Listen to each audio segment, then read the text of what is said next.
함께 하겠습니다. 성령 충만을 구하고 누리라. 날마다 일평생 동안 하나님 앞에 기도 제목이 되어져서 성령 충만함을 구하고 또 성령 충만함을 누리며 살아가는 믿음의 성도들, 또 승리하는 성도들 되시기를 주님의 이름으로 축복합니다.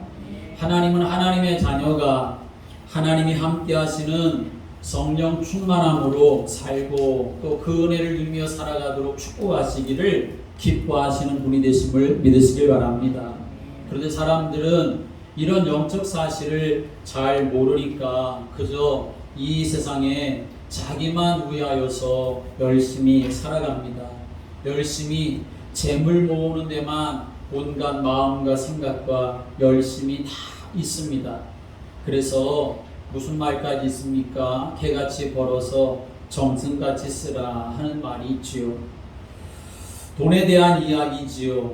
아마 이 말의 뜻은 어떻게 쓰든지 돈 많이 벌어서 잘만 쓰면 되는 거 아니냐라고 하는 생각이 담겨 있는 말입니다.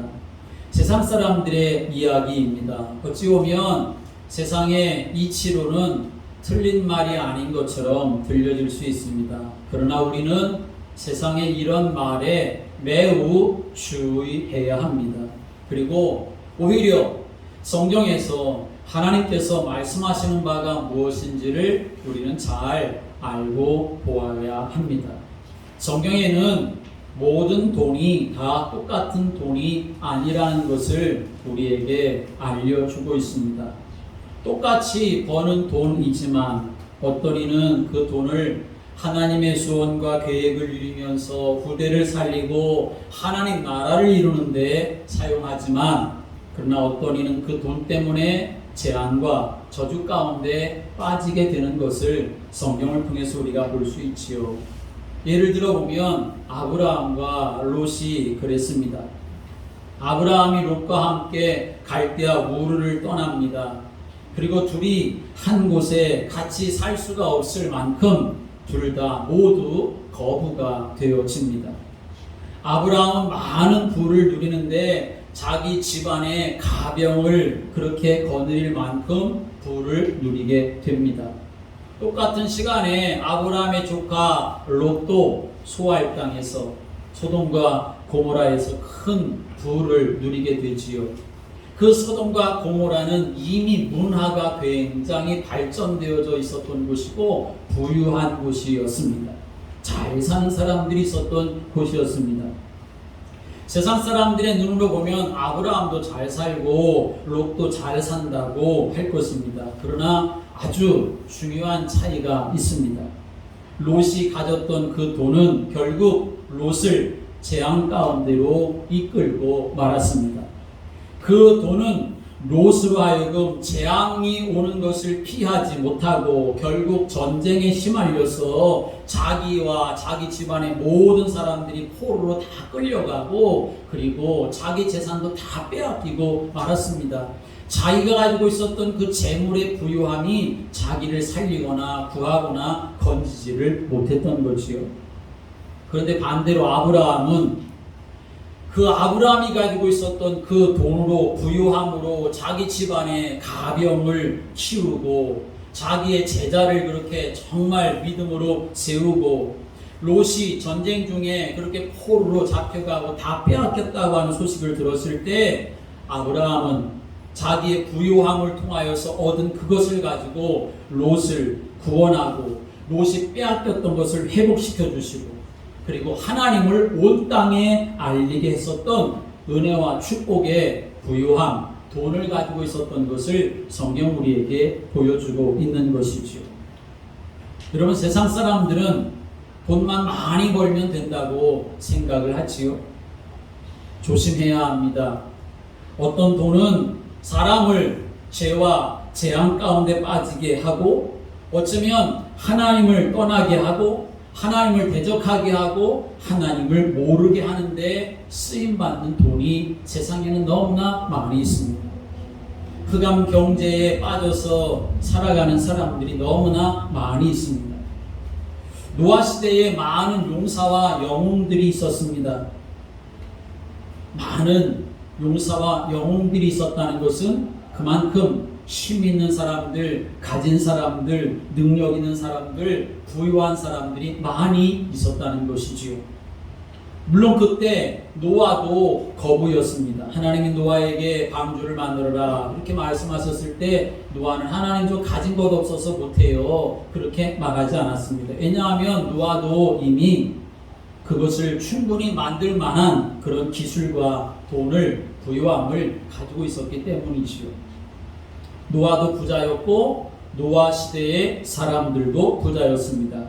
문제는 뭐냐 하면 노아 시대 사람들이 가지고 있었던 돈은 홍수 재앙을 불러들이고 그리고 그 재앙 가운데 빠지게 되었을 때 그 재앙에서 구원할 수가 없는 그런 돈이고 말았습니다.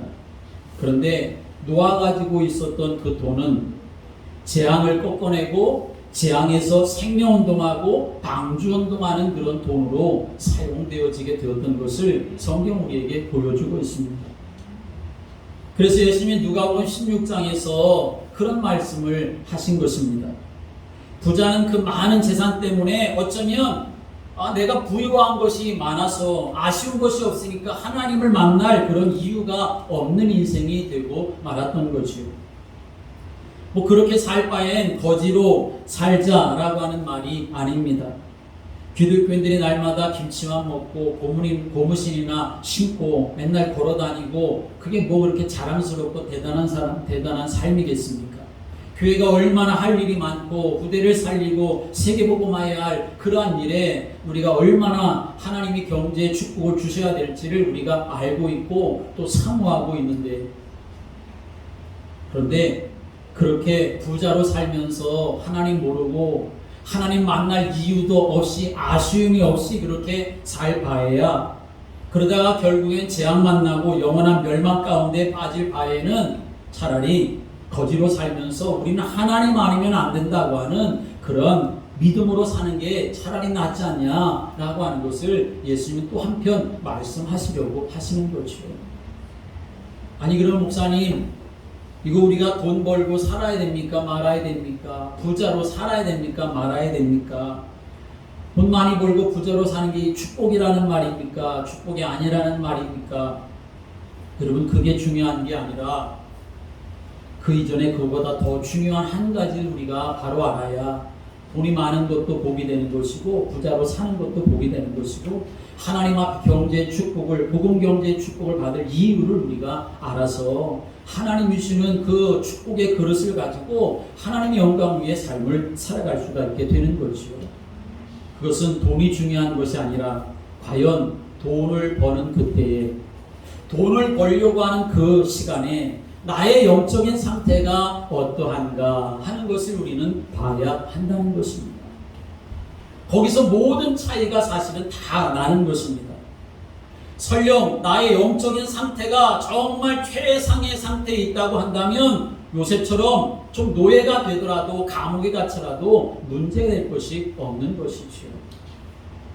그러나 나의 영적인 상태가 영 좋지 않은데 아무리 부자처럼 그렇게 매일 호의호식하며 잔치를 벌이고 좋은 옷을 입고 산다 하더라도 그러나 결국에는 다 무너지고 실패하는 그런 삶이 되고 마는 거죠. 여러분, 생각해 보셔야 합니다. 나의 영적 상태가 어떤가를 나는 생각해 보아야 합니다. 돈은 누구나 벌 수 있습니다. 하지만 그 영적 상태를 오는 거기에 따라서 오는 그 결과를 누구도 피할 수가 없게 되어지는 것이죠.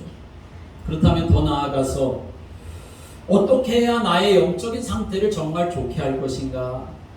나의 영적인 상태가 좋아져야만 사도 바울이 말하는 것처럼 모든 것 속에서 자족할 수 있는 사람이 될 수가 있는 것이고, 내가 사나 죽으나 주의 것이라고 고백할 수가 있는 것이고, 살아도 죽어도 모든 걸 먹고 마시고 있는다 하더라도 하나님의 영광 위에 삶을 살아갈 수가 있게 되는 것이죠. 우리의 몸은 운동 좀 하고 좋은 음식도 먹고 좋은 공기도 마시고 또 좋은 의사 선생님도 만나고 그러면 그래도 그나마 건강을 유지하고 건강하게 살 수 있습니다. 우리의 마음도 또 좋은 친구를 만나서 서로 칭찬도 해주고 칭찬도 듣고 때로는 좋은 그런 음식도 마시고 뭐 여행도 하고 뭐 음악도 듣고 그러면 우리의 마음에도 그래도 어느 정도 평안이 임할 수가 있게 되지요. 재충전되기도 합니다. 그런데 문제는 뭡니까? 우리의 몸, 우리의 마음 그 정도뿐만 아니라 사실은 하나님이 우리 인생을 처음 지으셨을 때 우리 사람 안에 담아놓은 영혼, 이 영이 정말 문제라고 하는 것입니다. 사람들은 영혼이 있는지도 모르고 어떻게 하면 영혼이 잘 되는지도 모르고 삽니다. 그러니까 세상만 바라보며 삶을 살아가는 거죠. 여러분, 이 코로나 팬데믹 속에서 우리가 살고 있지만 그러나 이 세상만 바라보면 정말 낙심하고 이거 어떻게 하나 걱정 근심 가득한 인생이 되고 말겠지요. 그러나 여러분, 이 모든 것도 하나님의 손에 있는 줄을 믿으시기 바랍니다. 사단의 역사로 인해서 이러한 모든 일들이 일어날 수도 있기도 하나님의 뜻과 계획 속에서 모든 것이 다 이루어진다는 사실을 우리는 분명히 기억해야 하는 것입니다. 중요한 것은 이 속에서도 나의 영이 어떤 상태 가운데 있느냐, 내가 정말 하나님과 날마다 깊은 교제 속에 하나님을 절대 신뢰하는 믿음과 복음 속에 내가 거한다고 하면 이 속에서도 우리는 기쁨과 감사와 소망을 가지고 삶을 살아가는 성도가 될 수가 있는 것이지요. 근데 사람들이 그걸 모르니까 어떤 상태로 살아갑니까? 왜 사람들이 그렇게 도박에 빠지고 마약에 빠집니까? 사람들이 친구가 없어서 그런 게 아니지요. 돈이 없어서 그런 게 아니지요. 몸이 아파서 그런 것도 아닙니다. 뭔가 행복하지 않아서 그런 겁니다. 뭔가 그 영혼에 채워져야 될 것이 있는데 채워지지 않아서 그런 겁니다. 좋은 문화를 누리고 좋은 친구가 있어도 안 되는 일, 그건 뭐냐? 영은 이 세상의 것으로 사람의 것으로 안 되기 때문에 그런 것입니다. 그것을 다른 말로 말하면 영적인 문제라고 말하는 것이요. 그 영이 메마르고 죽어가는데 영이 정말 만족하고 싶은데 내 영혼이 정말 기름져지고 내 영이 충만한 가운데 살고 싶은데 사람들은 자기의 영을 제대로 모르고 그 자기의 영이 채워지지 않게 되니까 술에, 춤에, 도박에, 방종에, 마약에 자기의 인생을 맡기는 겁니다. 왜 사람들이 그렇게 하느냐? 사실은 영을 채우려고 그러한 일을 하게 되어지는 것이요. 그러나 그런다고 해서 그 영이 충만하게 채워지는 것 결코 아닌 것이요. 세상에는 우리의 영을 살찌게 하고 우리의 영을 기쁘게 해주고 우리의 영을 만족하게 해줄 수 있는 것 세상에는 없습니다. 그런데 하나님이 유일한 방법을 오늘 본문에서 우리에게 알려주고 계시는 것입니다. 11절부터의 말씀이 오면 11절부터 같이 읽어볼까요? 시작. 너희 중에 아버지 된 자로서 누가 아들이 생선을 달라 하는데 생선 대신에 뱀을 주며 알을 달라 하는데 전갈을 주겠느냐? 너희가 악할지라도 좋은 것을 자식에게 줄 줄 알거든 하물며 너희 하늘 아버지께서 구하는 자에게 성령을 주시지 않겠느냐 하시니라. 아멘. 기도하고 구하는 자에게 하나님께서 성령을 주신다고 약속하셨습니다. 여러분, 성령을 구하시고 성령 충만하기를 주님의 이름으로 축복합니다. 우리 인생을 기쁘게 하고 우리 인생을 살찌게 하고 우리 인생을 살아나게 하는 힘, 그 근본이 영에 있는 것인데 우리 영적인 상태를 가장 좋게 만드는 유일한 방법은 하나님의 영으로 충만하게 되는 것임을 믿으시기 바랍니다. 하나님의 영으로 감동되고 하나님의 은혜로 감동되고 능력 있는 하나님의 말씀으로 우리의 영이 감동되어지는 성령의 충만한 가운데 있을 때에만 우리는 이 세상에서 승리할 수 있고 어둠의 권세도 이길 수 있고 하나님의 뜻에 합당하게 쓰임받는 인생으로 살아가는 줄을 믿으시길 바랍니다. 사람들은 말합니다. 내가 그동안 배운 것도 많고 또 열심히 살기도 했고 또 모아놓은 것도 많고 부모님으로부터 물려받은 것도 있고 뭐 이 정도면 그래도 내가 되지 않겠나 그렇게 생각하며 살아가는 사람들 많습니다. 그러나 성경이 말하는 인생의 결과가 어떤 것을 우리는 분명히 알아야 합니다. 불신자들의 인생의 결과는 어떻습니까? 에베소서 2장 2절의 말씀 오면 그때 너희는 그 가운데서 행하여 이 세상 풍조를 따르고 공중 권세 잡은 자를 따랐으니 곧 불순종의 아들들 가운데 역사하는 영이다 라고 말씀합니다. 불신자의 인생은 어떻게 되느냐? 사람들은 나름대로 희망을 가지고 살지만 그러나 분명한 사실은 불신자들은 이 세상 풍속에 매여서 삽니다. 악한 영들, 불순종의 아들 되는 이 악한 더러운 귀신들에게 붙잡혀 사는 겁니다. 불신자들은 말합니다. 사람에게는 사주팔자가 있다라고 말하지요. 그걸 못 바꾸는 것이 운명인데 사람들은 그 운명에 따라 산다고 불신자들은 말합니다. 사람이 이 땅에 태어나는 순간 그 태어나는 연, 월, 일시 그걸 사주라고 말하고 그리고 거기에 따른 4가지의 방향을 굽혀서 팔자라고 이렇게 말하는데 사람은 이 사주팔자에 매여가지고 그것이 운명이 돼서 거기서 벗어날 수 없다고 그렇게 말하는 거죠. 물론 그 안에서 어떤 사람은 성공도 하고 어떤 사람은 잘 살 수도 있습니다. 그러나 피할 수 없는 게 있습니다. 흑암의 권세, 사망의 권세, 지옥과 재앙의 권세 절대로 인생은 피할 수 없습니다. 그리고 그 끝이 되는 영원한 멸망, 영원한 불목, 지옥불 그걸 피할 수가 없습니다. 하나님을 모르면 그 인생의 끝이 그렇다는 것입니다. 그러나 성도의 인생은 어떻습니까? 성도 인생의 끝은 또 어떻습니까? 예수님이 마태복음 8장 13절에 말씀 오면 믿음대로 될지어다 라고 말씀했어요. 믿음대로 되는 줄을 믿으시기 바랍니다. 백부장이 믿음대로 예수님께 나왔을 때 그 하인이 나았습니다. 요셉이 믿음대로 애굽의 총리가 되었고 다윗이 그 믿음대로 이스라엘의 왕이 되었고 그리고 바울이 그 믿음대로 로마의 가이사 황제 앞에 최고의 전도자로 그렇게 설 수가 있었습니다. 마태복음 8장의 백부장 이야기, 백부장의 하인이 중풍병에 걸렸습니다. 그래서 백부장이 예수님을 찾아와서 하인이 중풍병에 걸렸는데 낫게 해달라고 예수님께 간청하지요. 예수님이 그래 내가 가서 고쳐주겠다 그렇게 말했을 때 백부장 뭐랍니까? 아닙니다. 예수님 그렇게 하실 거 없습니다. 예수님 같으신 분이 어떻게 내 집에까지 오십니까? 내 집에 들어오는 것을 저는 감히 감당할 수가 없습니다. 그러니 여기서 말씀으로만 하십시오. 말씀만 하셔도 내 하인이 낫겠습니다. 라고 이렇게 말합니다. 예수님이 그 백부장의 말에 감동을 받으신 겁니다.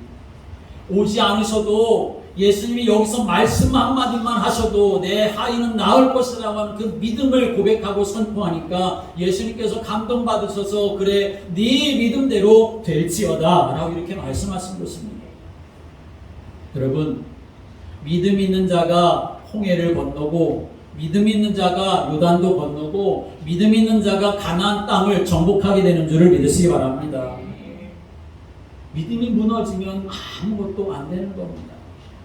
그래서 지난주에 말씀드린 것처럼 하나님이 야곱의 믿음이 무너졌는데 정처 없이 생각 없이 낙심하며 광야길을 걸어가며 외삼촌 집으로 가는데 하나님은 믿음 없으면 안 되니까 저 야곱을 통해서 하나님의 언약을 이루셔야 되는데 믿음 없는 것이 안타까우시니까 하나님은 광야에서라도 하나님은 야곱의 믿음을 회복시켜 주신 줄을 믿으시기 바랍니다. 믿음이 있어야만 승리하는 것이고 믿음이 있다면 승리하는 줄을 믿으시기 바랍니다. 우리 인생을 아시고 우리 인생을 마지막까지 우리를 이끌어 가시는 분이 누구십니까? 여호와 하나님이십니다. 전능하신 하나님이십니다. 치료하시는 하나님이시고 응답하시는 하나님이십니다. 승리하게 하시는 하나님이십니다. 여러분 이 믿음 가지고 승리하는 성도들 되시기를 주님의 이름으로 축복합니다. 그러므로 영적 상태를 따라서 인생의 길을 가는 것도 인생의 끝도 결정되어지게 되는 것입니다. 가봐야 아는 것이 아니라 지금 나의 영적 상태가 어떠냐에 따라서 가보지 않아도 보지 않아도 다 볼 수 있고 알 수가 있게 되는 것이요. 그러므로 우리 영적인 상태가 최고가 되어야 되고 우리 영적인 상태가 좋은 상태가 되어야 하는 것이지요. 그러면 어떻게 하면 우리 영적인 상태가 좋은 상태가 되고 최고의 상태가 될 수가 있을까요? 먼저는 영적인 사실을 우리가 이해해야 합니다. 모든 성경은 하나님의 감동으로 기록되었습니다. 그런데 어떤 이에게는 이 하나님의 말씀이 미련한 것처럼 보이고 소설처럼 보이고, 그러나 또 어떤 이에게는 정말 이 성경에서 말씀하고 있는 하나님의 말씀이 사실로 믿어지고 예수님의 십자가의 사건이 실제로 믿어집니다. 왜 그렇겠습니까? 이런 모든 일들 속에 영적인 사실이 있는데 그것을 성경에서만 알려주는데 그 영적 사실의 첫 번째가 무엇이냐? 인간은 바로 영적인 존재라는 것을 성경 우리에게 말하는 것입니다.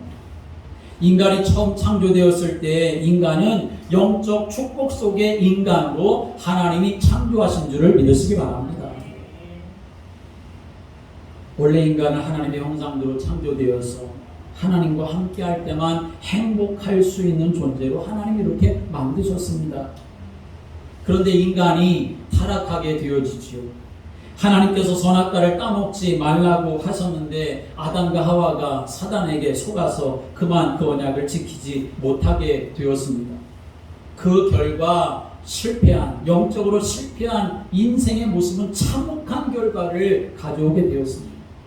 에덴 동산에서 쫓겨나게 되어지고 일평생 동안 수고하고 땀 흘리며 삶을 살게 되어지고 영이 죽고 하나님을 떠났기 때문에 사단에게 완전히 장악되어서 완전 타락, 완전 실패, 완전 부패한 그런 인생을 살게 되어지고 말았습니다. 이 땅에서도 그런 고통과 저주의 인생을 살다가 죽어서는 지옥에 갈 수밖에 없는 그런 인생으로 전락하게 됩니다. 그게 인간의 타락이고 영적인 실패 속에 있는 인생의 모습이지요. 그런데 하나님은 우리 인생을 그냥 내버려 두지 않으셨다는 사실을 우리는 알아야 합니다. 여러분, 거기가 끝이 아니고 살 길을 하나님이 열어주신 줄을 믿으시기 바랍니다.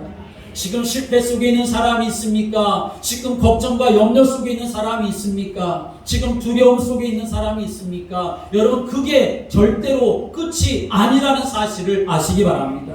하나님은 살 길을 열어주시는 분이시고 하나님은 승리하는 길을 열어주시는 분이시고 하나님은 회복하게 하시는 길을 열어주시는 분이심을 믿으시기 바랍니다. 어떤 누구도 우리 자신을 구원할 수가 없고 구원받을 사람이 이 세상엔 아무도 없습니다. 그런데 하나님이 세상을 이처럼 사랑하사 하나님이 사랑하신 줄을 믿으시기 바랍니다.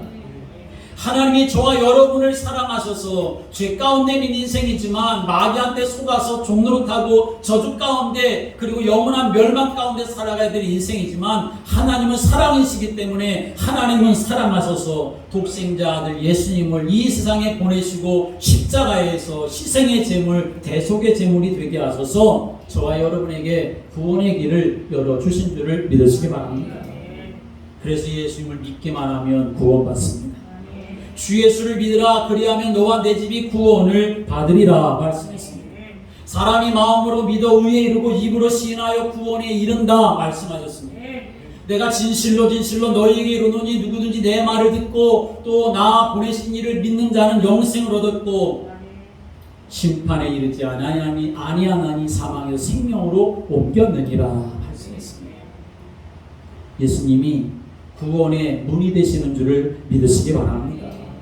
왜냐하면 예수님의 십자가의 사역은 첫 번째로 사단의 권세를 꺾으시고 멸하신 만왕의 왕이 되시는 사역이고, 두 번째는 우리 인생의 모든 죄와 허물을 다 멸하신, 다 사하시고 용서하신 대제사장의 사역이시고, 세 번째는 하나님을 잃어버렸던 우리들에게 하나님을 만나게 하는 참 선자의 사역을 하셨기 때문에, 그래서 이 예수님의 세 가지 사역을 말해서 그리스도라고 말하는 것입니다.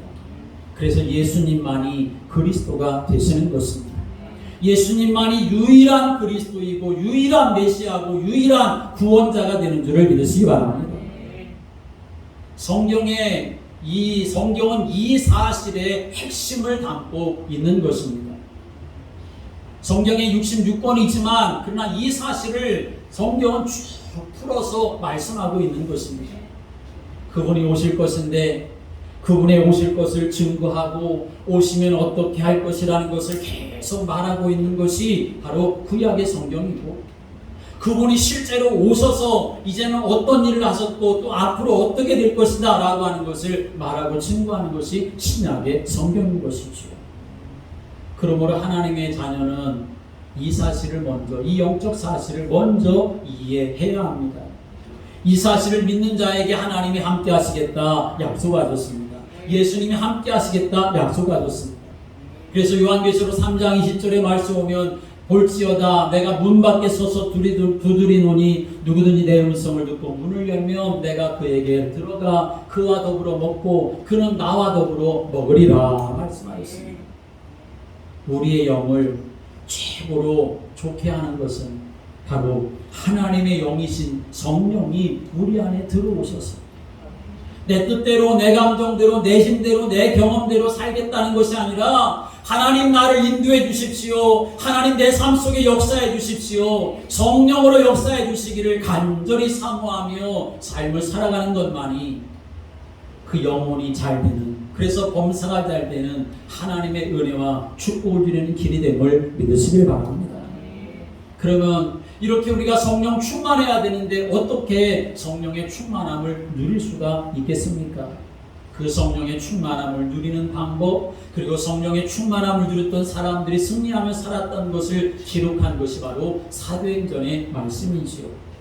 어떻게 성령의 충만함을 누립니까? 첫 번째로는 예수 그리스도의 복음을 들음으로 성령이 임하게 되고 충만케 되는 줄을 믿으시기 바랍니다. 다른 것으로 성령이 임하게 충만케 되는 것이 아닙니다. 말씀드린 영적 축복 속의 인간, 타락한 인간, 영적 실패 속의 인간, 그리고 구원자 예수 그리스도에 대한 말씀을 성경을 통해서 듣고 받고 믿을 때에 성령이 임하게 되고 충만케 되는 줄을 믿으시기 바랍니다. 그래서 예배드리면서 복음 들을 때에 마음이 뜨거워지고 그 영이 다시 힘을 얻고 그 영이 다시 하나님의 은혜로 충만케 되어지는 것입니다. 그래서 예배가 중요한 것입니다. 사도행전 9장 17절의 말씀에 보면 이 사울이라고 하는 사람이 처음에 예수 믿는 사람들을 잡아서 체포하고 죽이는데 앞장섰던 사람 아닙니까? 그런데 다메섹으로 가는 길 중에서 부활하신 예수님을 만나게 되어지지요. 그리고 이 바울이 눈먼 상태에서 다메섹에 사는 아나니아라고 하는 그 사람의 집에 가서 거하면서 뭘 듣습니까? 예수 그리스도에 대해서 듣게 된 겁니다. 복음을 듣게 되어진 것입니다. 예수의 그 십자가의 복음, 예수의 구원, 예수의 피, 예수가 그리스도가 되심을 듣게 되어졌을 때에 사울이 변하여 바울이 된 줄을 믿으시기 바랍니다. 그의 마음이 뜨거워지게 되었습니다. 그래서 이제 그가 그 눈을 덮고 있었던 비늘이 떨어지게 되어지고 그 마음에 성령이 임하여서 충만케 되어지고 그 마음이 뜨거워지게 되어지니까 즉시로 회당에 나아가서 바로 예수가 그리스도다라고 이렇게 증거할 정도가 되었던 것이고, 사람들은 처음엔 두려워했습니다. 저 사람이 예수 믿는 사람들을 잡아서 죽이던 사람인데 어떻게 저렇게 말하나? 저렇게 말하는 거 우리가 따라서 가다가 우리를 속여서 체포해 가려고 저러는 거 아닌가? 그런 마음이 생겼던 거죠. 그런데 알고 보니까 그게 아니었습니다. 저 사울이 예수의 복음을 바로 알게 되니까 저가 변했구나. 그래서 이 사도 바울이 그때부터 복음의 앞장서는 믿음의 사람이 될 수가 있었던 것입니다. 바울이 다른 것으로 살아난 게 아닙니다. 복음으로 말미암아 살아나고 복음으로 말미암아 새롭게 되어지고 예수 그리스도로 말미암아 그의 마음이 뜨거워져서 일평생 하나님 앞에 쓰임받는 인생이 된 줄을 믿으시기 바랍니다. 왜 이 복음, 하나님의 말씀을 들으면 영이 살아날까요? 세상 이야기, 정치 이야기, 콩치팥찌 이야기 들으면 영이 살아나지 않고 왜 이 복음 예수 그리스도 하나님의 말씀을 들어야 영이 살아날까요? 하나님의 말씀은 살아있고 활력이 있어 사위의 어떤 검보다도 예리하여 혼과 영과 관절과 골수를 찔러 쪼개기까지 하고 마음의 생각과 뜻을 다 감찰하시고 또 다 판단하시기 때문입니다. 하나님의 말씀은 하나님의 감동으로 기록되어졌기 때문에 교훈과 책망과 바르게 함과 의로 교육하기에 유익하기 때문에 그런 것입니다. 그러므로 여러분 어떤 것과도 하나님의 말씀을 바꾸지 마시기 바랍니다. 하나님의 말씀 복음이 선포되어지는 이 예배를 어떤 것과도 여러분이 바꾸지 마시길 바랍니다. 그래서 내가 예배 속에서 그리스도를 만나고 예배 속에서 복음으로 충만케 되어져야만 하나님의 말씀으로 충만케 되어져야만 내 영혼이 충만케 되어지고 성령으로 충만케 되는 것입니다. 두 번째로는 성령 충만케 되어지는 것은 깊은 기도 속에서 성령 충만함을 누릴 수가 있는 것입니다. 사도행전 4장 31절에 핍박이 찾아왔습니다. 초대교회에 다 문을 걸어 잠그고 어떻게 해야 될까? 두려움과 그리고 무서움에 떨어 있는 것이 아니라 그 사람들이 그 집안에서 어떻게 합니까? 하나님 앞에 간절히 기도하기를 시작했습니다. 부활하신 예수 그리스도, 성령으로 함께 하신다는 예수 그리스도, 그 언약을 붙잡고 하나님 앞에 간절히 기도했을 때 빌기를 다함에 모인 곳이 진동하더니 무리가 다 성령이 충만하여 담대히 하나님의 말씀을 전했다라고 증거하고 있습니다. 초대교회 성도들이 모여 기도할 때 오순절날 성령이 바람같이 임하고 비둘기같이 불같이 그렇게 임하게 되는 놀라운 역사가 일어나게 되었습니다. 마치 불신자가 볼 때에는 저들이 지금 왜 저러냐, 저 술 취한 거 아니야? 라고 말할 정도로 여러분 우리가 기도해야만 깊은 기도 속에 내가 들어가야만 하나님의 영으로 충만케 되는 역사가 일어나게 되는 줄을 믿으시기 바랍니다. 그러므로 여러분 기도를 놓치지 마십시오. 개인적으로 여러분이 집에서도 기도하고 직장에서도 기도하고 할 수 있으면 하나님이 응답하시겠다고 약속하신 주의 전에 나와 하나님 앞에 간절히 기도하는 성도들 되시기를 주님의 이름으로 축복합니다. 세 번째로는 우리의 영이 충만케 되어지는 것은 우리가 우리의 현장에서 전도의 중심을 가지고 삶을 살아갈 때 성령으로 충만케 되는 것입니다.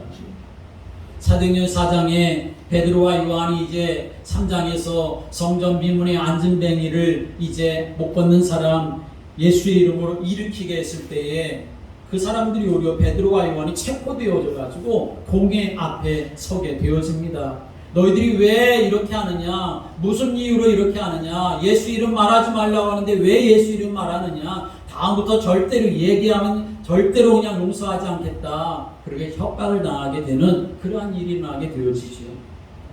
그런데 그런 공회 앞에서 오히려 이 베드로와 요한은 성령이 충만하여 오히려 증거하기를 시작했다라고 말하고 있습니다.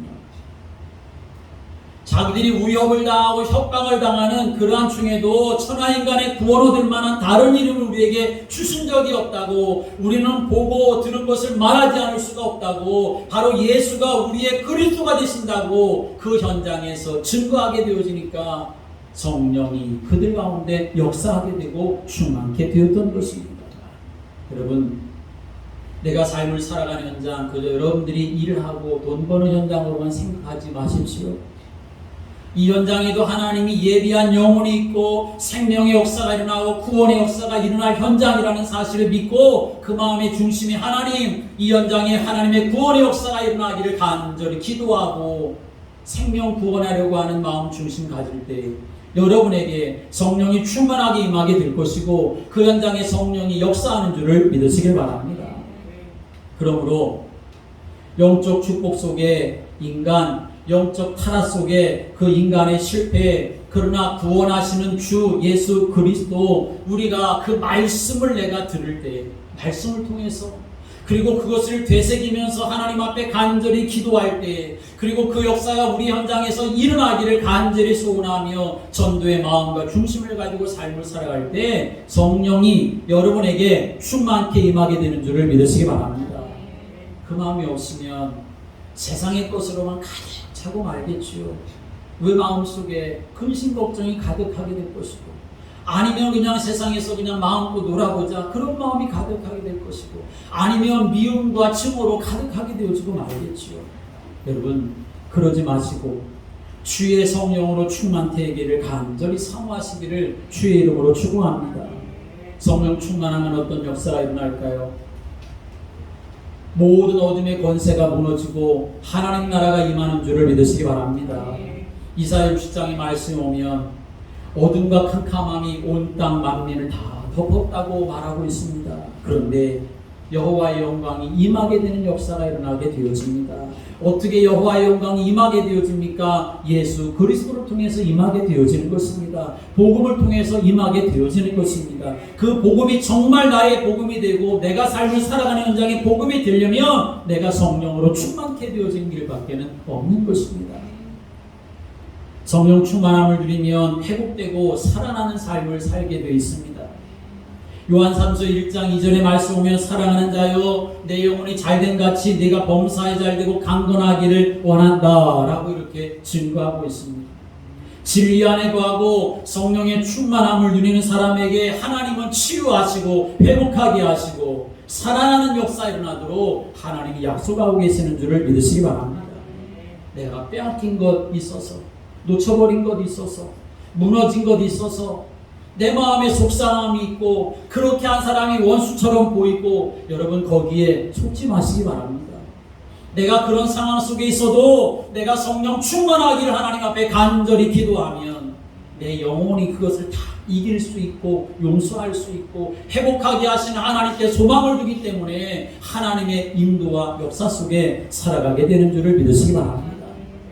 성령 충만하게 되면 세 번째로는 영적인 영향력을 끼치며 살아갈 수가 있는 것입니다. 사람은 이 땅에 사는 동안 서로 주고받습니다. 영향을 서로 주고받습니다. 내가 기분 좋으면 저 사람도 기분 좋게 만들어지고, 내가 기분 나쁘면 가만히 있는데도 저 사람이 기분 나빠지는 그런 영향을 끼치고 살아가는 것이죠. 영적인 존재이기 때문에 영적인 영향은 말할 것도 없습니다. 성령 충만할 때 영적인 영향력이 다른 사람에게 끼쳐지게 되는 것입니다. 사도행전 16장에 로마서 16장의 말씀에 오면 사도 바울을 통해서 복음을 들은 사람들이, 제자로 세워진 사람들이 쭉 나열되어 있는 것을 볼 수 있습니다. 어떤 사람은 정말 사도 바울과 복음을 위해서 보호자로, 동역자로, 사랑하는 자, 수교하는 자, 친척처럼 인정받는 사람으로, 식주인과 같은 그런 사람으로, 그 사람들이 제자로 세워지도록 사도 바울이 영향력을 끼쳤는데, 어떻게 해서 무엇으로 영향력을 끼쳤습니까? 세상 지식으로 그렇게 영향력 끼친 게 아닙니다. 돈으로 영향력 끼친 게 아닙니다. 성령 충만함이 되어지니까 그 영향력이 그 사람들에게 끼쳐지게 되어진 것입니다. 여러분, 우리 교회가 성령 충만함을 구해야 되겠습니다. 여러분이 성령 충만하기를 기도하시기 바랍니다. 그래서 하나님이 역사하는 가정이 되어지고 하나님이 역사하는 모든 사람들의 관계가 되어져서 하나님께서 정말 기뻐하십니다.